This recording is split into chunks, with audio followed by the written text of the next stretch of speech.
Hello all, நேற்று சமைச்சிட்டு chicken கொஞ்சம் பேலன்ஸ் இருந்துச்சு. சரி, காலையில் சப்பாத்தி சிக்கன் கறியும் பண்ணிடலான்னு ரெடி பண்ண ஆரம்பிச்சிட்டேன். எனக்குள்ளே ஒரு யோசனை, ஏன் நம்ம சப்பாத்திக்கு பதிலாக கீ ரைஸ் செய்யக்கூடாது அப்படின்னு சொல்லி கீ ரைஸும் செஞ்சு ரொம்ப நாள் ஆச்சு.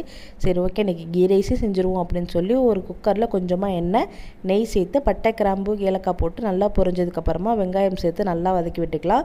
அது கூட கொஞ்சம் கொத்தமல்லி, புதினா சேர்த்து ஒரு டேபிள் ஸ்பூன் அளவுக்கு ஜிஞ்சர் கார்லிக் பேஸ்ட் போட்டு நல்லா வதக்கி எடுத்துக்கிறேன்.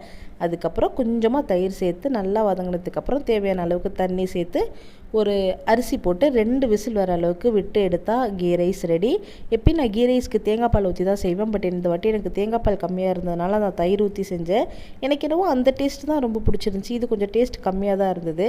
சைட்லேயே சிக்கன் நல்லா மசாலாலாம் போட்டு மேரினேட் பண்ணி வச்சுருந்தேன். அதையும் ஒரு கடாயில் போட்டு எப்பயும் வைக்கிற மாதிரி கிரேவி ரெடி பண்ண ஆரம்பிச்சிட்டேன். கடைசியாக தேங்காய் பால் ஊற்றி இறக்கியாச்சு. இந்த சைடில் குக்கர் விசில் முடிஞ்சதுக்கப்புறமா ஓப்பன் பண்ணி பார்த்தா எனக்கே ரொம்ப ஆச்சரியம். நல்ல பொல பொலன்னு இருந்தது ரைஸு. கொஞ்சம் கூட அடி பிடிக்க